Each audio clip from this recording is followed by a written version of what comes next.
Hello and welcome to the Talking Wednesday podcast. It is Punk. There is no Dex this week. He's busy. But we do have Worko in his place, who's been on a lot recently due to me having issues behind the scenes. How are you, Worko? Well, if you were sick of me by now, tough, because I'm back again. But yes, funnily enough, actually, Dex was telling me that after your own failed Greg's venture down south, he decided to take up the cause and open his own little drumstick making service that he's hoping to take rampantly over the south with and rival such companies as like Yamaha and all of those other. I was about to say Motorola, but they're a phone company, not an instrument company. But yes, he's rampantly trying to take over the south. Companies, haven't you? Yes, I have. So Roland, I was just trying. I was trying to think of companies off the top of my head, and none came to me other than Yamaha. So that's the one you're getting. But yes, evening, Dex. Enjoy this episode. It's going to be a wild one. But yes, to answer your question, Punk, I'm doing okay. How are you, my friend? I'm not too bad. I don't sound as bad as I did when we last spoke, because we have done some recording, so there's stuff for Christmas period, and on that I do sound rough as anything. I think this is the most well-off sound in a while. It's been an interesting week. Things are getting slowly better at home, which is nice. But it's one of those things, and yeah. But how's your week been? It's been okay. I've done a lot of soul searching this week. I've made a lot of discoveries about myself. I've set myself like New Year targets to New Year, new me, and all of that live, laugh, love crap. So I've been doing a lot of that this week because I thought, why not start now? Right? Why not wait? Instead of waiting until the 1st of January, we'll start now and we'll get on that track now. So that's what I've been kind of doing, really. Yeah, just a lot of that, and then a lot of putting up with you lot for doing the several batch recordings of stuff. So that's been fun. And just overall being incredibly miserable watching the club that this podcast is all about, really. It's, oh boy. But as you can tell, with the dismal performance that there was, I'm being incredibly upbeat, because if you don't laugh about it, you'll cry about it. So that's my mantra, you know. I'm trying to... We need a bit of joy after seeing that shower of so-and-so the other day. The real question is, are you ready for Christmas? Am I ready for... Because it's our last show before we hit Christmas. Yes, it is. Are you ready for Christmas? Well, I can answer that on MySpace. Hell no. Not even close. I don't do the last minute dad thing of Christmas Eve and all that kind of stuff. Don't do that. But Amazon will be getting hit very hard with my bank card on Tuesday. Because there's some things I still need. You see, as a geography graduate, to bring up this recurring joke again, when you said the Amazon will be getting hit very hard, I immediately thought, are you contributing to the global crisis of carbon emissions? And are you personally destroying all of these trees all over that wonderful part of the world?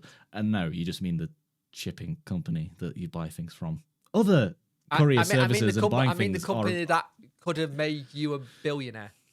Yes, but we'll not get into that, because that's just depressing. No. That's just depressing that never happened. But anyway, if you want to know that story, the Discord is available for members of Dexterity Box. So if you are a member, you can join that Discord server.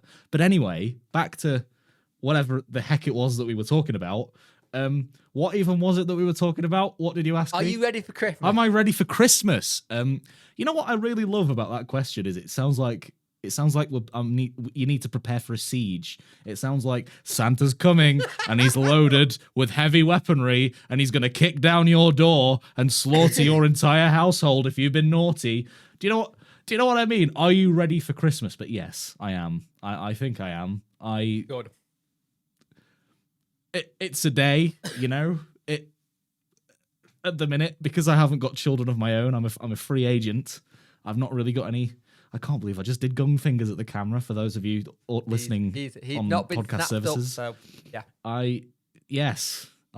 Oh boy.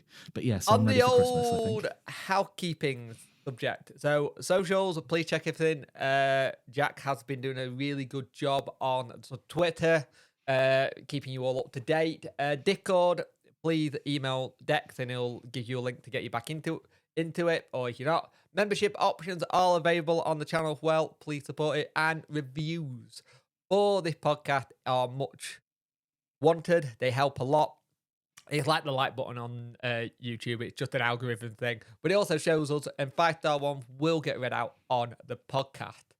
Shall we talk about that match yesterday then? Because we were recording this on a Sunday. Normally we don't, but we changed things up a little bit. But I know you don't want to. Oh, do we have and I to? know it was horrible to watch. Yes. But, funnily enough, a show called Talking Wednesday has to be... It's not about talking about what you did on Wednesday during the week. It's talking about the club. It is. So, how did you see that game, Jack? Well, it was on the iFollow. I paid a tenner for it. I watched it and I turned it off again. That's the umbrella explanation for my experience of that game.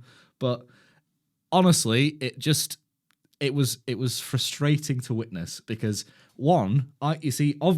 apart from the obvious reason of us missing Barry Bannon with how good he is and him being a bit of a cheat code in League One, we missed his like footballing IQ, I think, because he seems to always be the figure in the central midfield, barking orders at everybody and keeping everybody like on task. And it just felt like there was no communication between any of them, and there were just.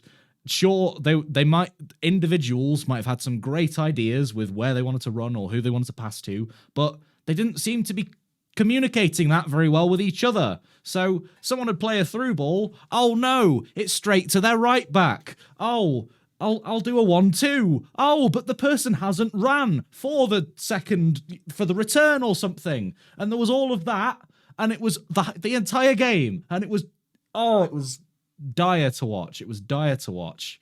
I saw that a lot with Volks. Volks was one of the ones where he tried and make a ball for Backinson to go forward, and Backinson just wasn't there. The issue is with Barry Bannon, especially with Byers being gone, you can miss one or the other.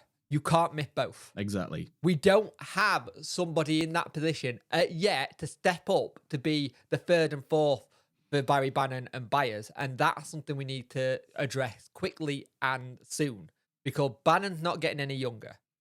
Byers is a good replacement, but he keeps having these little niggly injuries, which is an issue. I've always said that with Wednesday is we have a Steven Gerrard situation with Liverpool up until Liverpool eventually figured out they could win games without Gerrard, and they turned it into a little bit of a... Henderson turned into that model for a while, but they've now done it now where everyone can do it. The problem with this game was Oxford actually set out really well, and they came at us out the traps for me. They were the better team. They deserved all 3 points. I think we were lackluster. I think we looked a bit leggy. It also says a lot about Mighton and Wilkes that they didn't even get on the pitch. So whatever's going on, and the problem is I've seen people say Mighton's away to the loan. But the problem is, Darren Moore doesn't play teams regular. That's my issue. Players, I mean. He doesn't play them consistently to get that run of games. He had got his set favours and they get in before that. So you've got your likes of Johnson and Palmer.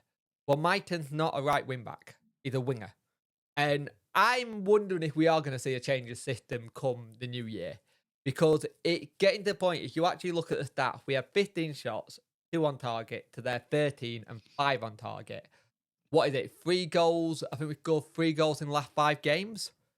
That ain't good enough. I think we haven't lost the game since Plymouth, so we're 10 undefeated. But the issue is, we're not scoring again now. We've gone from creating a lot of chances and not getting on the end of them. And now we've gone on to still creating chances, but nothing clear cut. I thought Josh Windass, I don't know what position he was meant to be playing. He was here, there, and everywhere. I would have thought if you're going to have Patterson and Gregory, that's your 2 main strikers, and you put Windass behind him. I don't know about you. It just, that formation, there just didn't seem like there was any kind of rhythm, sense, or where it was going. And it's one of those games where you're looking, you're dying out for someone to take it by the scruff of the neck.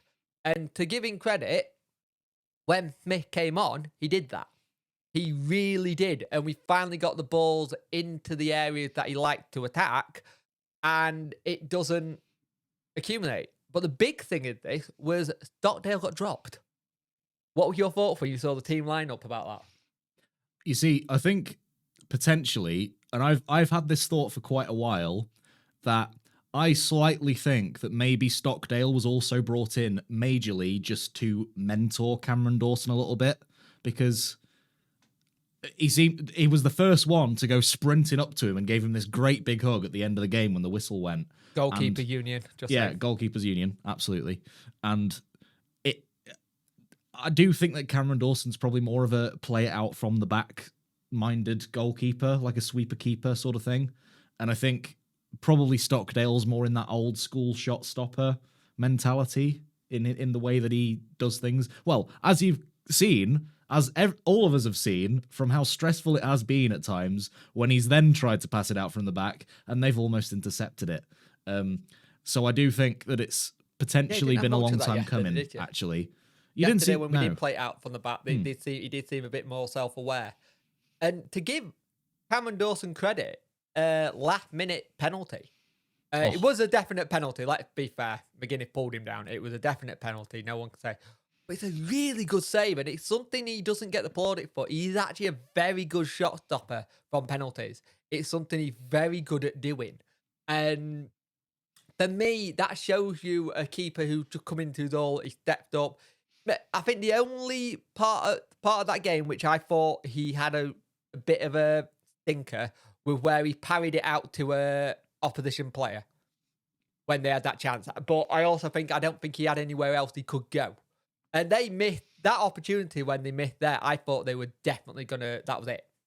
Because it was an open net, didn't get it. The big thing for them as well, they lost Brannigan halfway through, and that nullified them a little bit.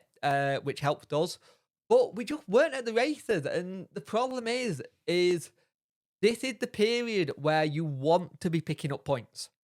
They always say wherever you are come Christmas is normally where you finish, kind of thing. And I know it's an old cliche, and it is, but it's always interesting to see what happens. Let's have a look at some of the results then from the weekend. Big result for MK Dons, 2-0 winner versus Portsmouth. I think Danny Cowley got a lot of... I don't think he got much time left there. It's dropping again. They drop like a lead balloon once again, which is... It just seems to be what Portsmouth does every season. A lot of postponements as well. Port Vale versus Accrington Stanley postponed. Derby County 4, Forest Green 0. Annoying that for us. When we look at the table, you'll see why. But I think McGoldrick got another hat-trick for them. So he's going them for fun at a minute. Bristol Rovers versus Charlton. Charlton lost at home 2-1 to Bristol Rovers. Our game was 0-0. Wickham beating Ipswich was a massive help. Thank you for that, Wickham. If what they want, you don't like Wickham style of football. And anyone I've beat to, anyone in League One, who says you talk about Wickham, they have, when you get that person at the pub where you have one thing where you complain to them about, and then you sat there for the 20 minutes while they're still complaining about it. That's what you get from other fans with Wickham. They hate the way they play. Not gonna lie, we don't like the way they play either. Peter versus Droopy postponed. Barnsley won 2-0. Again, not a good result for us. Cheltenham versus Lincoln postponed. Plymouth got a 2-1 win at home, so they're back to winning ways at home. Fleetwood versus Cambridge postponed, and Bolton won 2-0 at Exeter. That Fleetwood game, also be wary if that pitch is still bad come Boxing Day. We got them at home, so we may have a game, we might not, because I have seen the weather looking like it's going to warm up, but the overnight frost really that's going to kill it. And if these games are already getting called off now, be worried about Boxing Day games, because we got to travel for Fleetwood, and they'll do what they did to Cambridge. Cambridge fans were 40 miles from the ground, and then they turned around and cancelled it. And that done my head in. Just do what Accrington Stanley did. Cancel it the day before. It's going to not get better. So we'll look at table. We'll start top. Plymouth are on 47 points, so the top at Christmas. They had that little wobble. It'll be interesting what they do. Ipswich Town, 45. Wednesday are on 43. Now, this is the bit where it gets interesting. With Barnsley, Bolton, and Derby, and Wickham all winning. So, Barnsley on 36, Bolton on 35, Derby on 34, Wickham are on 32. Now, I'm starting to see us have that little period. If we don't start winning games, that group are going to catch up and we'll be in playoff for definite. Now, I don't know what you think about this, but we need to start getting points on the board because Barnsley, Bolton, and Derby are creeping. And they're just chipping away. What do you think? It's getting to the point now where I'm like, effectively, they've even got games in hand as well. If you look at that, and if Barnsley win those next 2 games in hand, then they're 1 point behind us. Like, we need to start picking up the 3 points again because they're going to catch up. And I don't know what it is about this. I don't know what's happened, if it's mentally, if they've gone, oh, it's fine, we've got a points buffer, it doesn't really matter. But it's so frustrating when it's so strange as it's a phenomenon that's happened with not just this Sheffield Wednesday team, but with teams for decades where they think, oh, it's all in our hands, so we don't need to try as hard now or something. And because it's been in their hands, something to achieve, they've lost it. It's gone. But then we've then been in situations, and it happened last season. It was in our hands to go into second place, and we bottled it. Basically, the team bottled it, and then we were just hoping that other results would go our way, and they didn't. So we ended up in the playoffs, and it's happening again. I don't want playoffs. Playoffs again. No, not at all. And it's happening again. It was in our hands to secure the top 2 and to catch up to them, and we didn't. We've drawn again.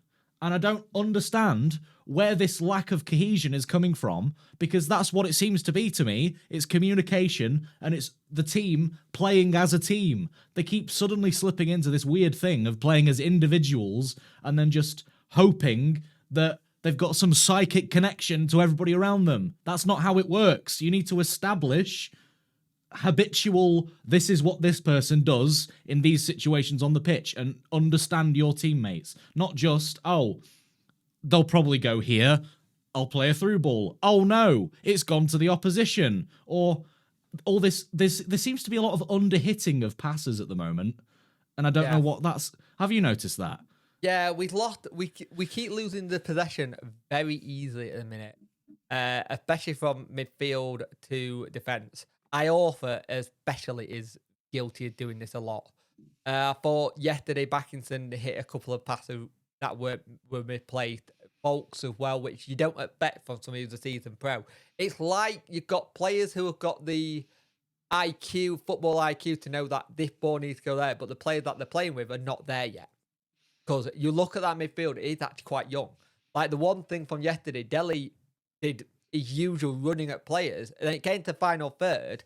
He's looking for all the glory where he should have just passed it. He passes it into the box. That's a goal. But he's going for the screamer. He said he worked on that all season.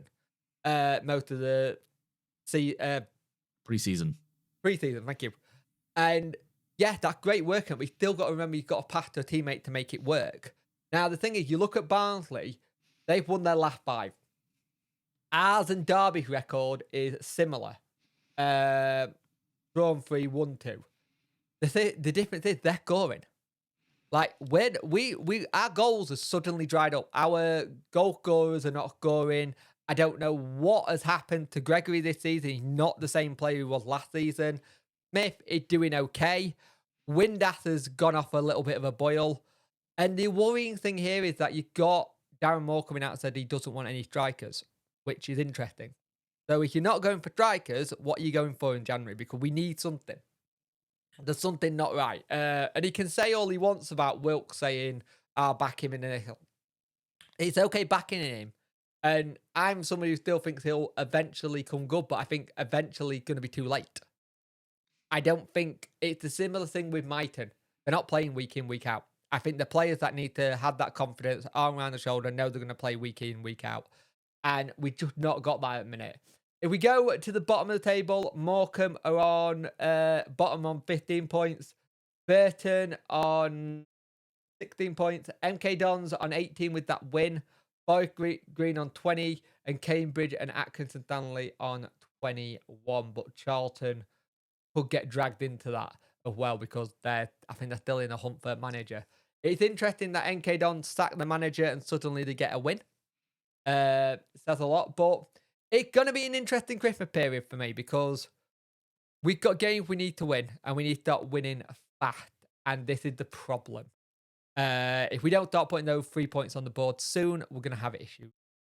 So, shall we go into the news? I was going to actually say what I've noticed with it seemed like, if you look at us in front of goal in the final third, right? If you remember the days of Stuart Gray, when Stuart Gray was the manager, and that the attackers had this weird mentality where they'd get in front of goal and they'd get chances and then they'd panic. Like, oh my God, This is it. This is the chance of the game to score the goal. And they'd panic and they'd keep passing it to one another and no one wanted to take the shots and take the attempt and actually score the goal. And it's reminded me of those days again. It's like, if you looked at the game, it was the same story. Johnson, they just kept passing it to one another because nobody wanted to just take the shot. I don't know what was going on. It's like they're going for the pretty goal. Yeah. They're like going for the pretty goal, let's do the team building goal when all you want is to smash it. Like there was a period in yesterday's game where Johnson had a chance, Windass had a chance, Patterson had a chance, and it was good defending by Oxford, don't get me wrong.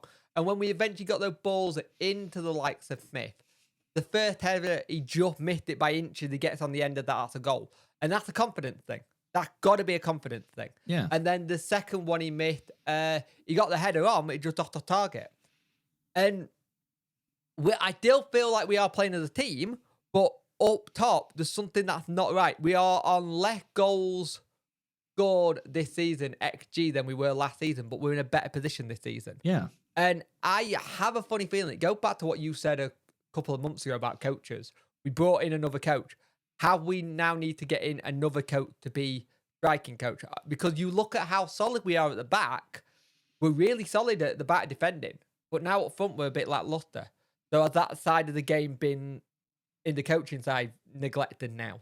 Does that make sense? But the problem you've got to say as well, there's a bigger issue that's physically, and I know this is a big wider discussion to have probably in another episode when there's not really much going on, maybe even in the summer, but the training ground, and I know it's an old thing that's talked about, but physically, the frozen one? The actual room physically on the training ground means that you can't cover everything. Things will get neglected because other aspects of the game will then need more of a urgency to address. And so you've got to then sacrifice this pitch that normally would be used maybe for attacking drills and getting confidence up, and you're sticking defensive drills on instead, which is probably what has been happening.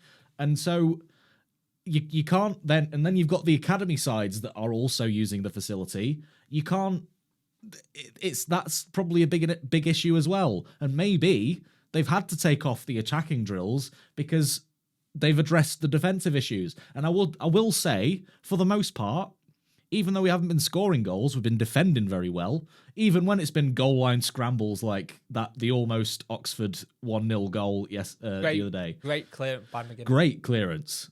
But even so, it's this logistical issue as well from behind the scenes that needs to be addressed. And I think, but again, that's a wider issue, probably for another episode when there's not much to talk about in terms of news or whatever else. But that is actually a really good segue into the news anyway, because it is a behind the scenes our first story. Yeah. So this comes from the start, I believe it was Joe Cran, and it's about some of our youngsters. So 21-year-old came into our free agent midway through 2021 year, later signed an extension deal. We're talking about David Agoma. And he'd been impressive. He'd had a couple of spells in the first team when we'd done Carabao Cup games and stuff like that. So it goes on to say he's not broken through the first team yet and wanted to sort it. He was in the Huddersfield B team and he was captain for that when we played them. And talking about how we want to get people out on loan. So The Outback confirmed that they're aiming to get him out on loan in the near future, joining the likes of Paolo Arguez, Jay Glover, and Luke Jackson, who was recently left on short-term deals. We want to, but we got to have someone willing, and we want to give him the frontline football. He's done really well, David, but we feel that though in terms of training in and around the first team, he does well. He needs the time there on the front line just to get a bit more power and decision making into his game.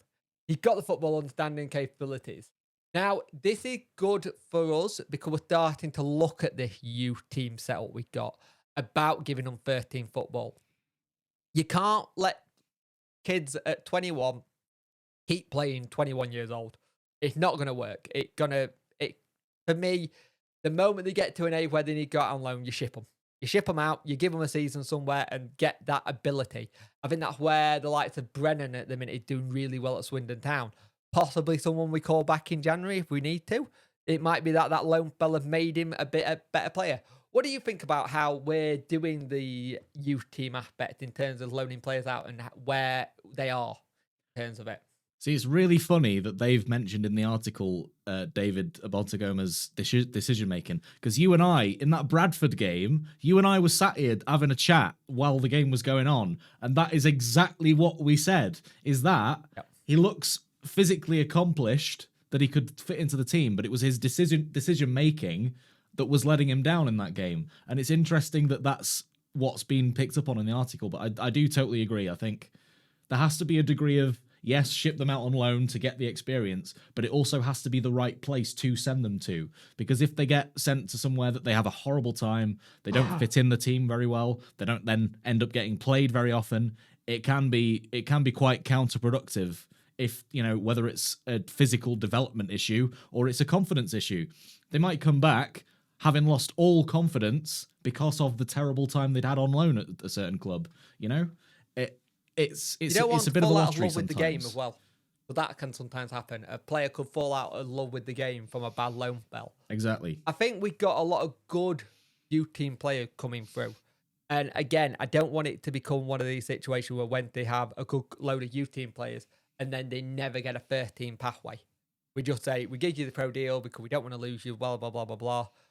We need to start using this youth academy as a breeding ground to new players. The likes of Palmer, Tommy Burr, Mark Beavers, Richard O'Donnell, Cam Dawson. We need to start letting these youth team players have their opportunity because that's the way a football club will, A, make money going forward. Look at the other side. They've done that for years and it works so well. But it's also, you then don't have to dip into the transfer market if you've got someone already.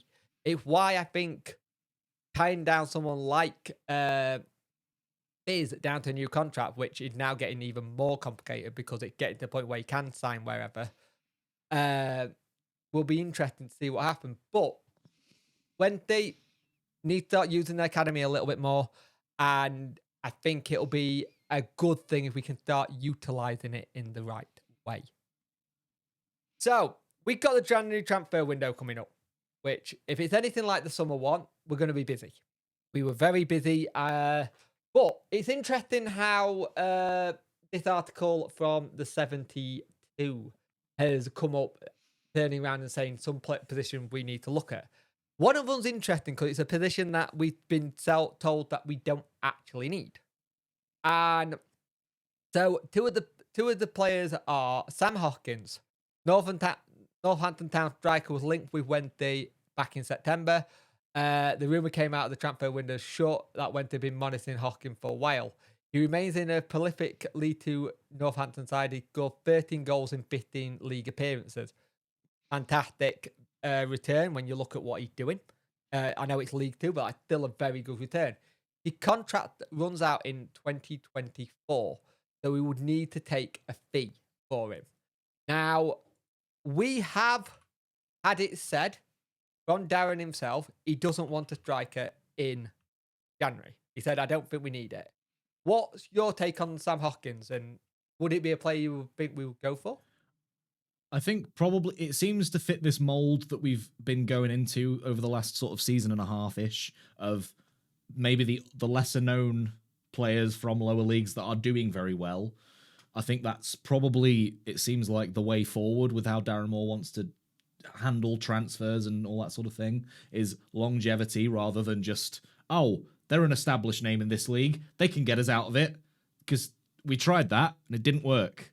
Yes, sure, we got to a playoff final and a playoff semi-final with it, but it didn't work. They were on far too much money and they didn't really produce when it came to what they were expected to produce. And I think probably Mr. Chancer is in that similar sort of mind of, well, this is the route we need to go down then, because Brentford went down that route, Bournemouth went down that route. They climbed the Football League ladder in no time doing that. Burnley even did it, and all that sort of way of going about things, it does work. It has worked, but you have to do it right, and you have to get the right people in, not just somebody that might seem like a good name to bring in. They need to probably have a couple or a few seasons of performing in a certain way, and then they can get snapped up, because anybody can have one good season and then not perform again. Such as Will Grigg. Yeah. You know? He is 29. So he's the upper end of his career. He's like in the peak. He's looking, he's in the peak, and he's a bit of the Michael Smith kind of thing. So for the FIFA fans, he's a 65 silver, 86 pace, 59 shooting, 58 pass, 66 dribbling, 48 defense, 72 physical. And they got him down as a right midfielder. Oh. Which is interesting. He can play those positions, which would be interesting, because that is an area we would need, in a sense, if we are going to go down this changing tactic, because that is something that has also been said recently. The other player they've mentioned is Elliot Anderson. He had a fantastic loan spell second half of the season with Bristol Rovers last season. Probably the reason that helped them get promoted, to be fair. He had 7 goals with 6 assists, and he only got there in January. And if you look at how well they did, also, Bristol Rovers, keep eye on them. They're one for me to break into that playoff spot and surprise people. They've done it once before. Wouldn't surprise me to do it again. He's currently at Newcastle. So the thing with this one would be interesting to see what would happen, because if you're a player who's already been on loan at a club in our division, aka Bristol Rovers, they probably might put a cheeky bid in for him again. But they could be like, and this is no disrespect to Bristol Rovers, you do get it that sometimes that club will send a player to a likes of Wednesday for the crowd base to see with a higher ground thing. They packed their stadium when they went up. You saw the celebrations. I would like to see this coming in a loan, because we've only got 3 loans in at the minute out of the lot we got. So it's not like we've hit our quota of loans, so we can still get another 2 in, and that all depends on what happens with the other 3. What do you think about Elliot Anderson coming in? He's a central mid and can play left wing. I think that's probably the sort of play that we need in, to be honest. It offers a bit of dynamism in the midfield, really, when it seems like that's what we've been lacking as well, really, I think.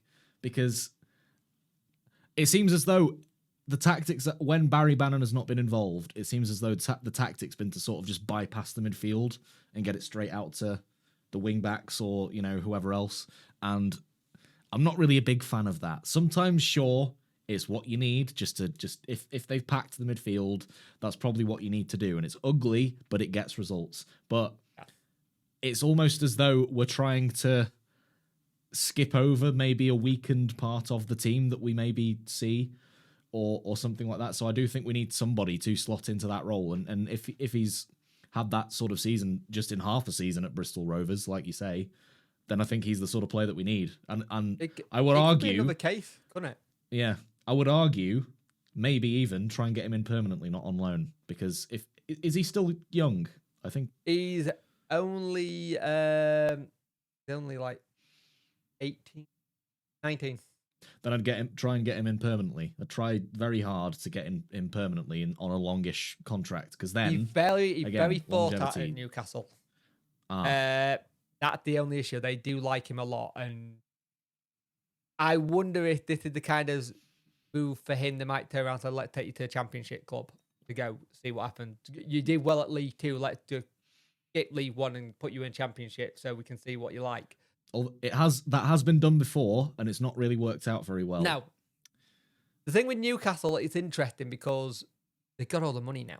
It's like, are they going to actually go? But Eddie Howe is a manager that does like to use youth if he can use it. He's the one that implemented that system at Bournemouth that I was saying that made them climb the ladder, so quickly. He's 68 overall on FIFA at the moment. He potentially is 86. So he is very good on FIFA if you sign him. Can't find it.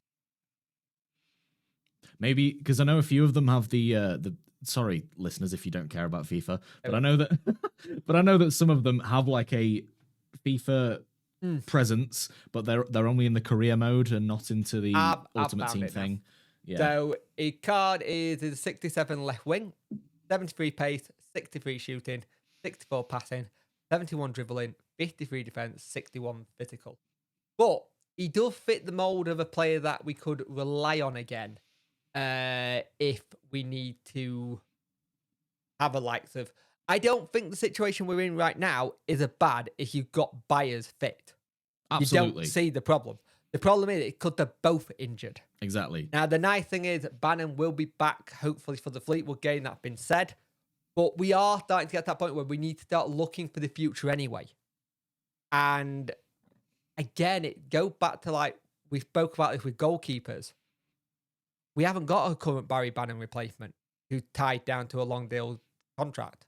You could say Biz could be that kind of player when he's shooting and running, but we haven't got it in the terms of passing, apart from Byers, who, again, another player who needs to get his contract sorted. I think he's out of contract in the summer. So we need to start getting those things sorted. But let us know what you think about those two players coming in. I understand. I know a lot of people will be a bit miffed on the Hopkins one, but it's the kind of pro that Darren Moore likes to go down the route of. It's just that kind of player he likes. So, Darren Moore was talking to the Star this week, saying Dominic Iorfa. So, not the last game, but the Exeter game, he played a right wing back, which is his natural position. That's what he played when he first came in. Speaking to the Star, Darren said, Donald is not alien player right back or right wing back, as you've seen earlier in his career. Position he's renowned for is it only since he came to Wednesday that he converted to a centre back. Wednesday converting players back into different positions. We do that a lot. People look at him for his height and size, but he can play both positions. Second half, we sort of turned around with Palmer going to right wing back and Dom coming inside, and that versatility to have is something we've looked at. It's another option for a game to come, so we don't decide if you see him at centre back or right wing back. What do you think about this? About putting Iorfa as a wing back instead of a centre back and using him as I think he worked better there. I think he looked better. I think we look a better team when he's not at centre back. For the last couple of games when he plays centre back, he scared me. I'm not gonna lie, he scared the hell out of me. But what do you think, Jack? Yeah, I totally agree, because when Steve Bruce first brought him in, just to drop a name that is now a pantomime villain of the Wednesday fan base, but when Steve Bruce first brought him in, that's what he was brought in to be. He was brought in to be that right back. And I think, to be honest, no disrespect to the man, he had very good years with us when Carlos was the manager, but I do think that Jack Hunt's time, probably when his contract runs out, I don't see him sticking around for much longer than that, really. And I do think that maybe he's not the bench player even now that might be worthy of replacing Palmer, I guess. You know what I mean? But I think probably Iorfa will step into those shoes quite well. Even if he's picked in the team ahead of Palmer or something. I do think now that that's the pair of interchangeable right backs, if that's going to be the case. I do think that's a very good pairing. And I totally am on board with that, to be honest. We do have an aging defence, which is a slight concern. A Whitway 30-odd, Palmer 30-odd, Iorfa 29, so getting close into that bracket. Jack Hunt's 30-odd. We do have an aging centre-back, and it could be a cliche because you look at Silva for Chelsea and Brazil. 37 and still going strong, but there's a difference. Thiago Silva. There's a difference in it. We do need to start looking at a much younger defence, and I think when you bring in the likes of McGuinness, it shows you what we're missing. And I think we showed that last season when we brought in Jordan Story as well. Ironically, look how good Story's doing at Preston now. First teamer, come to gets his first team, and that could be similar to what may be happening with McGuinness going back. Please don't recall him. Yeah. Well, you see, happy. That's another thing that we've got to talk about that we probably will be talking about. That, yeah, yeah. But I've got to say as well, just looking at it from a perspective of potential future signings, I definitely, if I was the scouting team of Sheffield Wednesday, have another look at Lewis Bate. And I think he was Oxford's left centre half. And I think they've only got him on loan. So I would definitely be having a look at him maybe. And I would look, Football Manager players out there, you know how good Cameron Brannigan is and how much potential that he's got. I would definitely look, as you can tell, I sign him quite a lot on Football Manager. And I would probably say that he would be a very good person to put into that central midfield role. I'm not saying that I called two of our summer signings, even though I did. Both Backinson. You're still going to live on that one, aren't you? Yes. Both Backinson and Wilkes. We signed them both. And I always sign them both on Football Manager too. So quite frankly, I need to keep my streak going, guys. Come on. So Cameron Brannigan definitely is someone that I would seriously be considering for the longer term. Because he's not even that. He's 24, 25 right now. Yeah. I think. So he's a good age. He's a very good age to slot into the Bannon replacement, whatever sort of role, Because, he was controlling the game for them against us when he was on. He was. So that's what Bannon normally does for us, So, anyway, sorry. Let's move on. So when we were talking about young players earlier and their development, Shipton has signed his first professional contract. Sean Fuser did a couple of weeks ago. Well, good young player this. This is a player with a lot of potential if we get it right. Again, spoke about this earlier. Need to get it right. Rio Shipton put pen to paper his first professional contract with Sheffield Wednesday. The Sheffield Wednesday website said the talented midfielder who turned 18 last month had joined the Owls at the tender age of 7. He went on to turn around and say it's a dream come true. It's a massive to sign for a professional, but especially for Sheffield Wednesday, it's a big day for me and my family. I was at Hillsborough Puma when we had a training session, and they thought I was and did well, and I came back for a trial and I joined when I was 7. I've been here for a while, loved every minute. Good people around me, my family, friends, and coaches on Wednesday have been unbelievable with me. The gaffer and the first team have been good to me, made me feel welcome in training, loved every minute of it.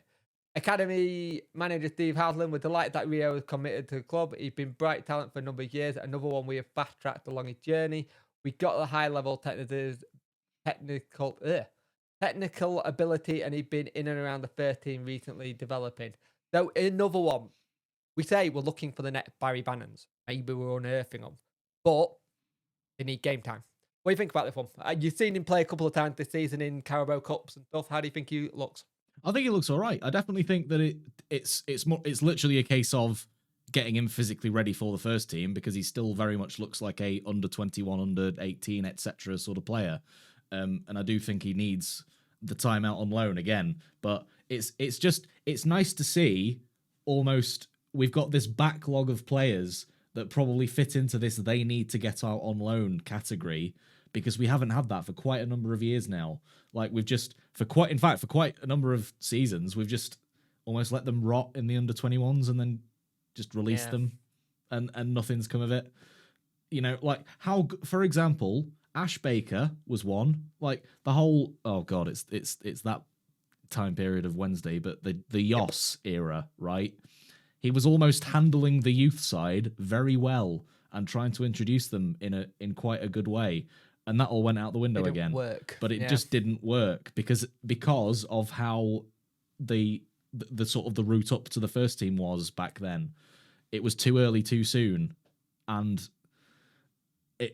I'm just glad to see now that almost we seem to be actually handling it a lot better. Could the academy setup be much better in terms of how they're coached? I think so, but that's again a whole other discussion for another day. But I definitely am glad to now see that there's so many of these young players signing professional deals that actually look like they have a big chance at being in the first team, not just we're signing a professional deal to maybe then sell you on for a couple of $100,000 and that's it. That's all that you're here for. It seems like they are here to be the future first team players, you know? And it's just nice to see that again after so long. It's just nice to see us giving a damn about the academy a little bit. And it's something we haven't done in a while. We'll talk about this not in too much depth, but Dathan Chancery, new Sheffield Wednesday recruit, gives seal approval by former Owl coach. This is the Yorkshire Examiner. There's been a massive piece done on Lee Bullen and the work he's doing at Ayr United, doing really well. Really good to see him doing well. I've always thought there's a manager there in him. He's always done well when he's been a caretaker manager, and he's just really doing well up in Scotland at the minute. So he said to Yorkshire Lions, he certainly seemed to step back recently. I think that credit to Darren because he obviously earned the chairman's respect and earned his trust to allow him to do that. Reading between that, it looks like as though Darren had built up a really good relationship with the chairman and missed the chance to trust his manager. I think he obviously feels comfortable in retaining to taking a little step back. Obviously, COVID haven't helped, and now the restrictions have been lifted. It looks like the chairman seems a bit more comfortable in the relationship of manager. Moore is the second longest serving boss for the 6 men appointed by Chancery and Bullen say the current incumbent surely at best backing in the transfer market next month. Lee Bullen said he virtually supports all managers at certain times, maybe given certain ones a little bit longer than most people have given them. He certainly backs them in the transfer market. I know from experience that he puts demands on his coaches as well. Mr. Chancery is always putting money where his mouth is, support of virtually every single manager he's appointed, and then every opportunity for success. Now, that coming from someone who worked with Chancery, and we don't hear this often. It's very rare you get someone coming out saying how good it is to how the relationship with these is going at the minute. And it's an interesting one that he come out and said what he said.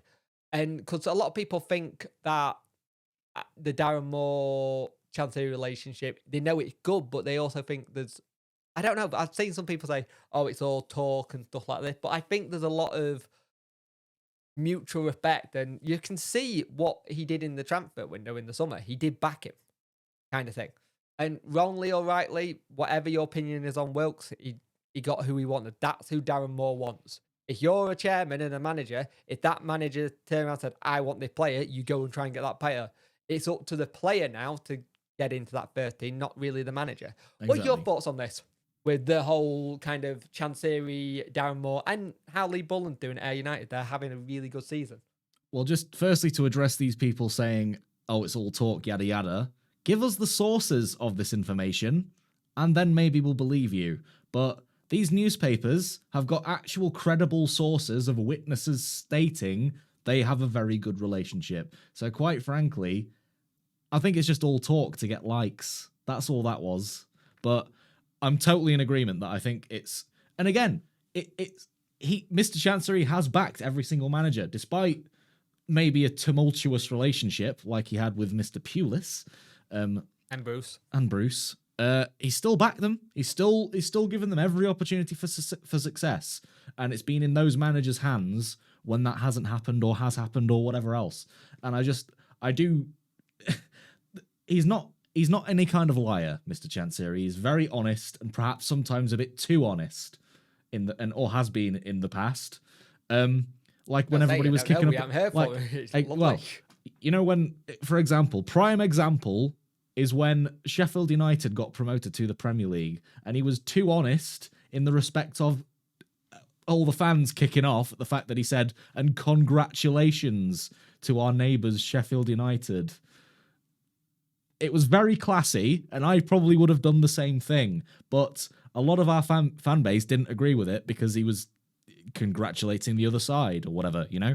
Yep. But he's not a liar. He's never once stated any sort of lies to the public, and I really don't understand why some people have got this weird it's all social media people as well that are just purely doing it to cause controversy and to cause something to talk about. And I'm sorry, I'm very passionately pro Mr. Chansiri, and I will defend him to the hilt because, quite frankly, Can't tell. like,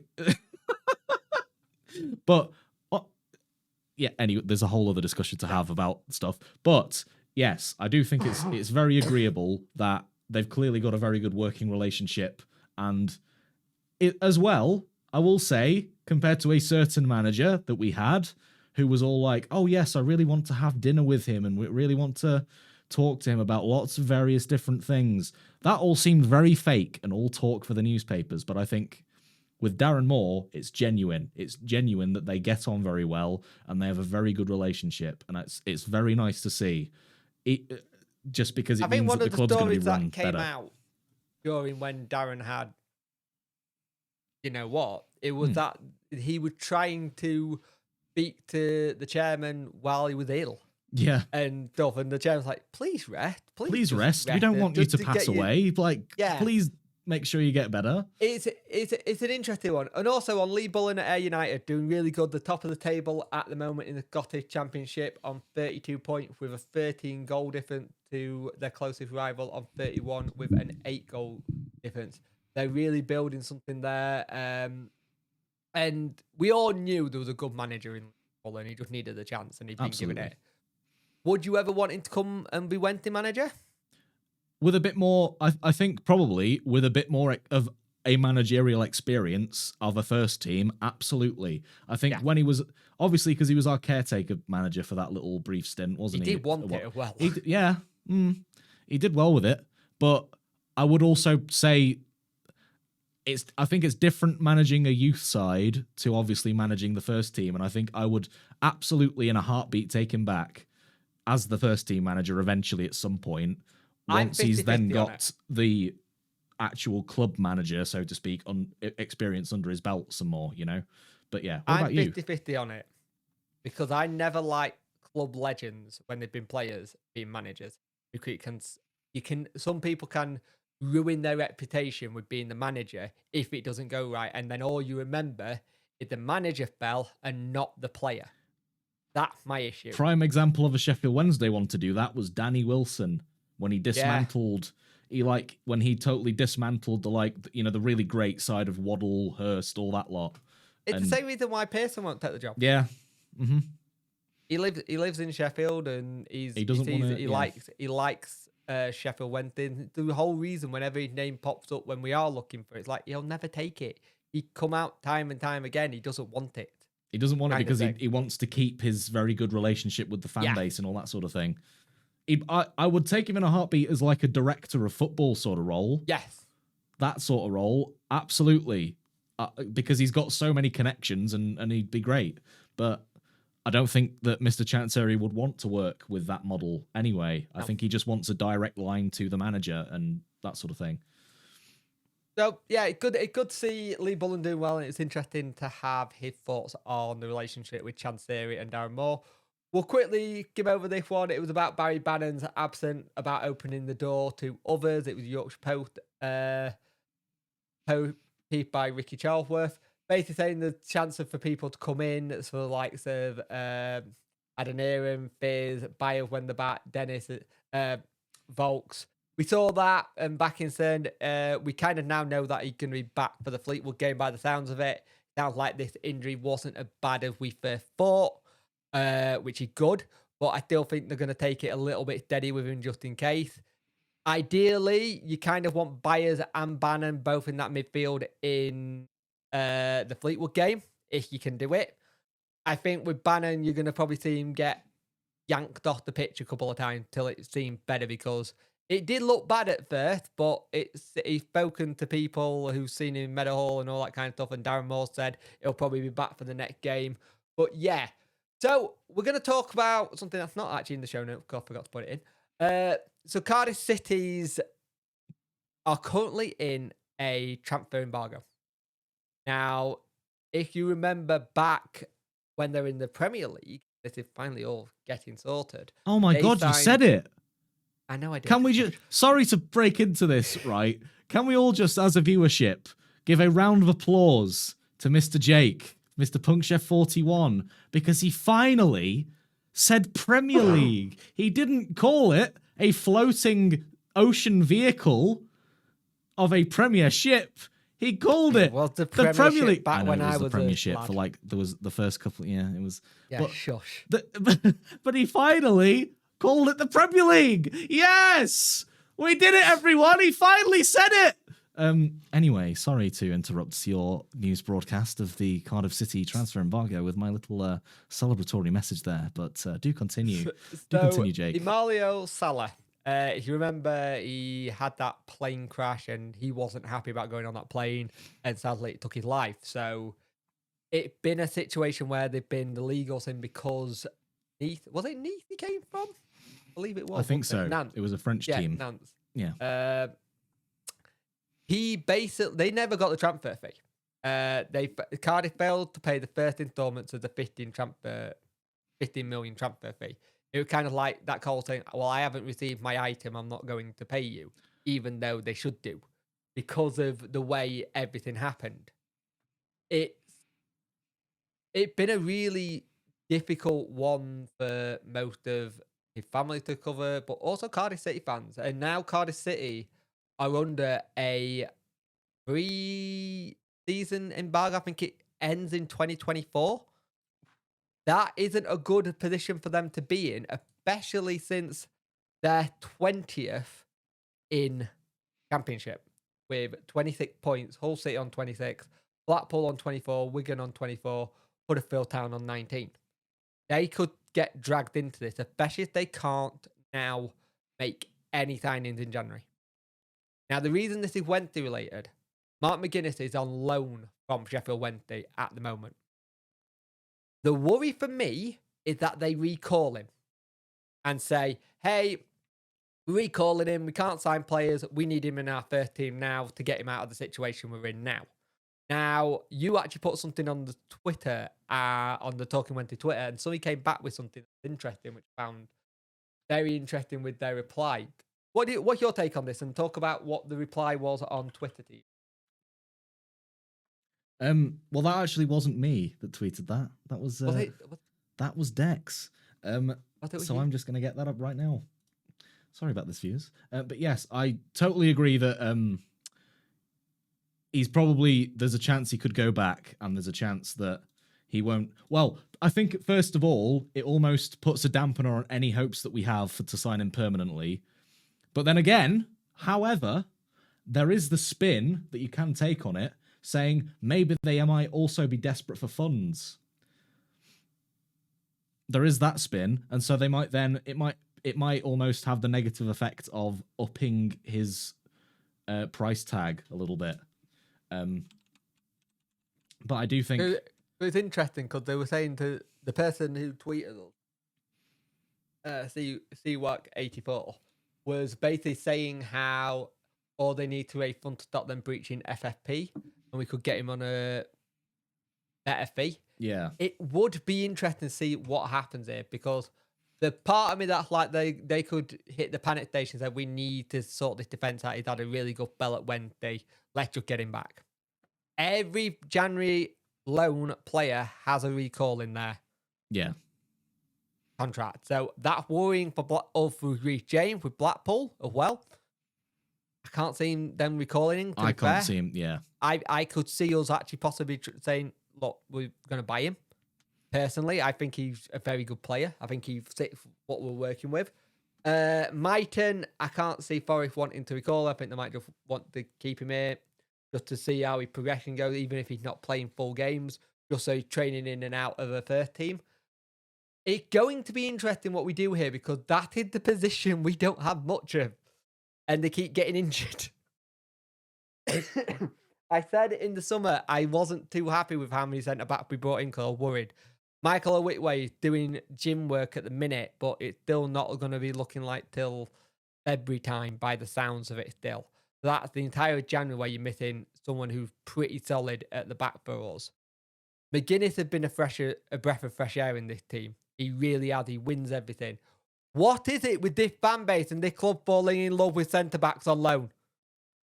It's just players on loan in general, it seems. I don't know. No, I but don't know what it centre backs are the thing. Sasso, Hector. What was the other one? Venancio, Federico Venancio. Yeah, Absolutely fell in love with him. They've all been centre backs. Alex Lopez, the central midfielder. Although we did sign Vincent Sasso actually, but it was only like for some reason it was always a 1-year deal, and then we had to renegotiate again at the end of it. It was so strange, but yeah, I don't know what it is, but he's a very good age, I would say, for the long term sort of signing, because he's only 21, so he's younger than me. God, I feel old now. Oh, you've had. I'm starting to talk about football players that are younger than me that are like fan favorites, and I hate it. Oh God! But it's worse as you get older, mate. Yeah, But it's an interesting one, because we have to figure this out carefully, how we can do this, because I am worried they're going to recall him. I'm not going to lie. I am worried they are going to recall him, and then we're going to be having to. I don't want to say quickly panicking looking for a new centre back, because we will have targets lined up just in case. But if we're bringing someone in, it needs to be a permanent. I don't want someone on loan. We need to have someone permanent in. That's ours. Granted, you got Akinfenwa, who's so close to coming back. He could fit back into that. But it's an interesting one, because we're not blessed with positions there. We've got players coming back from injury in terms of Byers, Bannon, Femeru, positions where we thought we were stacked and had enough of. But in that midfield, you were expecting like the likes of, in the midfield, Dennis Adeniran to be in there, and he's not really. Since he's been here, let's be honest, he's been injury prone, and he's one that I wouldn't. Maybe a year deal, and then if it's not right after that, you're gone, because it's just not working with how many injuries he keep getting. Delhi's been good, but we're having to. I don't want to say limit how much he's playing, but you don't want to put him too much in that shot window till he's signed a contract, if that makes sense. Backinson's good, but I don't think he's enough integrated into the team. So you look at the back, you've got a Wickway injured. McGuinness, not our player. Iorfa, got a mistake in him, got injury problems. Palmer can play right wing back and centre back, but you'd rather have him with right wing back. Jack Hunt, not played enough, been injured, have illness, wrong age of 30. Reece James, not our player, could get recalled. That back looks dodgy already. Well, there is a name that you've not actually mentioned there, and it's Ben Hennigan. And the good the good news that was tweeted recently by the Sheffield Wednesday Twitter account is that he's now actually at the training ground again, receiving physiotherapy. So that is a very good sign that he could be back at some point in, like, I don't know, February, March or something. We need him back potentially, but if we got a Whitway and Hennigan back, then that would be super. If you do remember, his injury was slated as being like a whole season. He's not in the team anymore because it's that bad of an injury, because it was an ACL injury, wasn't it, or something quite horrible like that. Well, if he's now back at the training ground receiving some physio, that therefore means that maybe his recovery process is actually going quicker than they thought originally. So he's been a big miss. Exactly, he's been such a big miss. Up until he got injured, it was McGuinness and Hennigan at the back, and they were solid. They were really solid. And then obviously he got injured and Iwekwe came in, and he was solid alongside McGuinness as well. And but I think we're definitely missing Iwekwe at the minute, I think, in that defence. Because he was commanding it quite a lot, wasn't he? So and we haven't seen enough of Femeru apart from that. That first game he did play against MK, even though it was only for 21 minutes, he looked solid. Oh yeah. So if we can get more of him back in, it'll be a good thing to see. But again, we could recall the likes of Brennan from Swindon. If I'm not mistaken as well, McGuinness was brought in for the purpose of covering for the lack of Famuo in the side. Yeah. And he's the same sort of defender, a ball-playing central defender. And I think when he's back, probably when he's back properly and fully fit and everything, maybe the worry of McGuinness being recalled might not be as big. Yeah. Because if you remember how great he was looking before that injury, and it was a freak little injury, wasn't it, as well? Oh, yeah, it was off the ball. Yeah. Nothing really happened. And apparently had a really good game versus the Huddersfield under-21s. Mm-hmm. And a lot of the journalists were raving how good he looks and looks solid, he looks strong. I think that's the thing. We all forget he was a replacement. McGuinness was a replacement for him. Yep. McGuinness But because was of brought in how to cover him. good McGuinness had done, it made him seem like he was the first team player who we went for originally. Yeah. So it's interesting that happened, but keep an eye on it. See what happens. Interesting thing going on with Cardiff that could potentially mean we lose, or potentially we could go in for a player. So the next match is an away game versus Fleetwood. Now, Fleetwood, their last 6 matches, they've won 3, drawn 2, lost 1. They didn't play at the weekend because it was a frozen pitch. Like I said, a bit worried about that. Because if it's frozen now, and if we've still got all bad weather to come, what's it going to be like going forward? Because I'm not going to lie, games like this, and it was last season we had the game called off, and I think that was due to waterlogged pitch around this time. Yeah. It was a waterlogged pitch, and the wind had some damage on their stadium as well, if I remember. So it wouldn't be the first time we'd had this. Now, Wednesday going into this is 3 wins, 3 draws, 0 losses. Great. You're thinking, that's great for our last 6. It's not, though. So in those 6 matches, it's 6 goals to Fleetwood's 10. Yes. And it's, well, technically now, because these stats were taken actually before the last game, it'll now be 3 wins and 4 draws and 0 losses for us. What was that? I can't remember their result, but I think yesterday we were called off. Oh yeah, it was called off. Yeah. So it's just one more draw in the stats for Wednesday. But it's also interesting because the club tweeted that we scored 100 goals in 2022. Right? Most of them obviously came from last season, I think. Yes. This is the thing. People go, where is it? Well, actually, look at this stat. We scored 55 already this season. So we're halfway there. So if we can get the people back scoring again, I don't know what we need to, but if you remember last season, around end of January, February time, we went on that run. We do turn into that team that goes on runs near the end of the season. We've done it a lot. The only difference is this is the first time where we started okay. And I think that's what's confusing a bit Wednesday fans. We're not used to starting well. We're used to building into the crescendo and then going, right, we're now going to play. Exactly. I think we're 1 or 2 players away in January to probably go on a bit of a run. What are your thoughts about the Fleetwood game if it happens? Are you confident or not? You see, if I remember rightly, Fleetwood have got a very compact pitch, haven't they?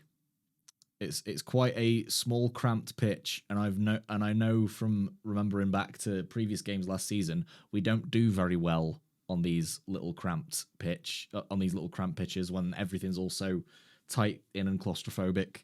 Often we kind of struggle, and I'm a little bit concerned actually that might happen. But that again, this is only a triggered response from Wednesday of old, where we've been on a bit of a bad streak at the moment. When are we playing Sheffield Wednesday? That's that sort of trauma from the past of supporting Wednesday is almost creeping in a little bit and affecting my thoughts on this. But I think with the last few games, knowing the opposition and knowing how good they are in comparison, no disrespect Fleetwood, but in comparison to this Fleetwood team, I'm hoping that this will be the bounce back now from the dross period, because just to give you a little bit of not worry, but how Fleetwood are. Right. So 12th of November, 90-minute plus 9-minute goal to equalise. All right? Yeah? Yep. Their last couple of games that they played, they got last minute either winners or equalisers. Fleetwood versus Ipswich, 96th-minute equaliser. Right? NK Dons, 90th minute winner. You So see, yeah. we need to be switched on. If we are a little bit this year. To me, that shows me that our issue that we particularly had last season as well, if I remember, was the players couldn't keep concentrated for the full 90 minutes. They for some reason got to a certain point in the match and just thought They got to the 80th minute and it just shut off. Yeah. It's like, oh, okay, we've done it now. It's in the bag. They weren't playing to the whistle. They were playing to the fact that they were like 2-0 up or something. And then teams have come back and equalised, brought it to 2-2, whatever else. And I do think that we need to make sure that we are bloody well switched on for the full 90 minutes at plus whatever the heck it will be against them. Because, one, we've noticed that refereeing decisions have not particularly been in our favour a lot this season. And I think maybe we just need to stop. It's almost like we need to say we just need to accept that. We just need to accept that the refereeing is League One standard. It's not great in England overall, but that's a whole other discussion. And I just sort of think that we need to accept that the refereeing will not generally go very well. And we just need to play to our own strengths rather than sort of playing to the expectation that the referee will fully be world-class whatever, because they won't be. It's League One, They also don't have a lot of shots or shots on target. Yes. Like, against Ipswich, it was 7 shots, 4 on target. However, if you look at that, it's out of the 7 shots that they had on target, out of the 7 shots that they had, 4 of them were on target versus our 15 shots with MK 3 Dons. on target. It's MK Dons, where they score twice, 7 shots on target, but 7 shots, but 2 of them are on target, and they're the 2 that won it. Yeah. So when they are in front of goal, they are quite clinical. Exactly. So we have to be turned on, and it'll be interesting to see if the game goes ahead due to the whole situation of their pitch. And they're currently in 16th place. They're actually having a good little season this season. I think Scott Brown's doing a really good job there. So, anything else to add, or have we run up to the hour mark of the podcast? Well, you see, the thing is, right, I've noticed on Twitter, because of the performances of the last couple of games, suddenly it's, would you really care if Darren Moore gets sacked tomorrow? No, I don't think I would. Why is this opinion seeping in again? Because Not won in a while. It's been brewing for a while, but I don't understand why this is seeping in. It's all to do with this great start that we've had to the season, and we're not used to that. Because don't forget, last season we had a terrible start up to Christmas. We weren't even in the playoff positions. We were pretty much Derby this year are mirroring how we did almost. And only difference is Derby are scoring. Yes, exactly. And it baffles me so much about where we were. This man has had to overhaul. Look, and I know I'm going to be accused of being a happy clapper and all this sort of thing. I'm fully aware of that, and I'm fully aware that I sound like I'm just on the happy clappers brigade, right? But you've got to sort of say, this man has had to overhaul the entire club, not just the first team, but the backroom staff, the way that the club operates, everything. You can't do that in a overnight. 1 year to 2 year span and just think it's oven ready for the Premier League. Do you know what I mean? Yeah. Like, I know bringing the name Premier League is kind of a lofty thing to say, but that's what the chairman has outlined. He wants to run the club like it is a Premier League club. He wants the academy to be a Grade 1 academy. All this sort of stuff. You can't just do that overnight. You can't just expect to do all of this and be there. You can't have a manager come in who's said he needs to change the entire culture of the club, because that's what it's needed for quite a number of years. Yeah. You can't just come in and say that and achieve that in a year and a half. It's impossible. It's a 3-year task minimum to do that sort of thing. And sure, Eddie Howe's been able to do that at Newcastle, but it's bloody Newcastle. Or Wayne Rooney was able to do that sort of thing at Derby, but they had a Grade 1 academy anyway because of what Steve McLaren did. And it's just how short-term thinking so many of these people on the online portion of the fan base are. And it frustrates me just that all of this good stuff that he has done has just almost been forgotten and not been thought about. And sorry to just go ranting I got there, it in but my head. If it's still not picking up wins, especially around end of January, February time, maybe that's where you look at. yes, You need to look at someone else. The issue is, who do you bring in? I know people say Sean Dyche. You've got to sell it to him. you have got, because we're a League One You've got club to now. really, We're not. really sell it to him. But at the minute, yeah, we are 10 unbeaten since the Plymouth game. Right? Fair enough. 10 unbeaten since the Plymouth game. That's the last game we lost. Plymouth were top. We know how good they are. Yeah, goals are dried up at the minute.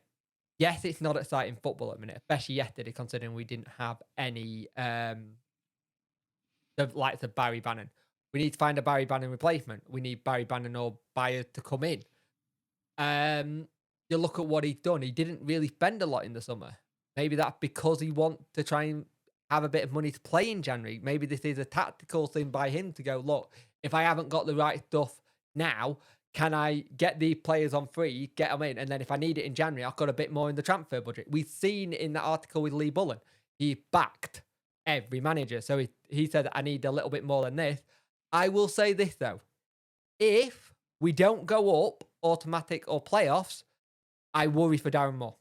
Yes, because I was also going to say, have this sort of conversation next summer, in the summertime, when that's the sort of deadline, if you like, for these objectives of go up, etc., to be achieved. That is the deadline. You never reprimand somebody in another job if they've not met a certain deadline, but it's still 7 months to go before the deadline. You don't reprimand somebody 7 months before a actual deadline date of certain objectives to be met, which is exactly what a lot of these Wednesday fans are asking for some reason. And a lot of them are here harking back to like when we sacked Megson. A lot of people didn't want Megson to be sacked. Dave Jones coming. That is very rare that happens. It did work at Sunderland. He had enough time to get it done and he went up. It does happen and it can work.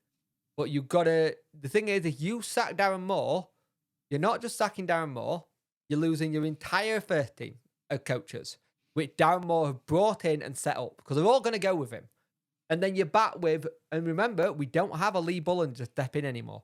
So it's either Steve Haslam or Tomo to step into it while we wait and get another manager. And we've seen how Chansiri can not dawdle, but he like to take his time to make sure it's the right manager. Unless he's got a manager lined up, which if he did, I doubt it, because of the relationship they've got. It will come out of the blue, put it that way. It would have to be, we're really jeopardizing it. We just got to keep doing what we're doing with fans and supporting them. Yes, Hillsborough at the minute, the atmosphere is terrible. I understand why. People are not liking the football. They're not liking how we're having that period. But this is the period, what we got here is what we normally have in January, Christmas run-up, where we struggle. If we're already getting this period now, and we can go on and have a good January, February, March, it'll be completely different. Exactly. So let's see what happens. If we in January go on this massive run, we win all these games and we end up in the top two, whatever, it'll be the total opposite. They'll be all singing him as a big hero. And that just goes to show sometimes, I'm sorry, listeners, you're probably not even remotely involved in this group of people, but it just shows how fickle a big group of the Wednesday fan base are. And I just don't like it. I don't like that this is the case, because this is what the problem is as well. In harking back to when Mr. Chancery was talking about the social media type stuff that was going on that was quite negative, because they are so loud and because they are constantly saying things, it almost looks like that is the entire fan base that are saying these things, even when it is just a small group and the vast majority are still very much on side. But because this small group are so loud and so regular with what they're saying, it's then presented as though that's what the general consensus is, and it's not at all.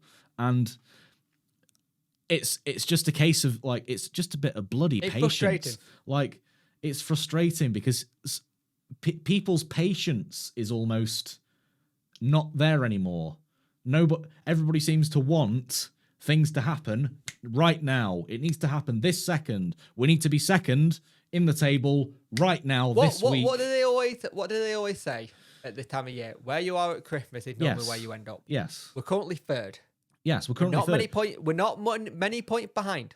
Exactly. One win sees us second. If they, granted, if Ipswich lose the next game, we go above them in second. It's, and we're not even that many points off Plymouth either. It's still tight. Exactly. Yes, it's a worry we're not scoring enough goals, but we're also not conceding many. We're keeping it quite tight at the back. So let's see what happens in January in the transfer market. But from us, this is the last episode before Christmas. So we wish you a Merry Christmas and a Happy New Year. And I definitely hope you tune in on Christmas Day to see the Christmas episode, because it's quite a good episode, I would say. We had a lot of fun with that one. It's quite a fun time. This man, what this man looked like for that episode is absolutely hilarious. And to be honest, there's also some physical jokes from me as well, which are also very funny and had all three of us in tears laughing. But yeah, it's going to be a very good episode. Those laughing didn't do me any good. Yes. The day after, I needed new lungs. But thank you for watching the Talking Wednesday, and we will see you in the next one. We will.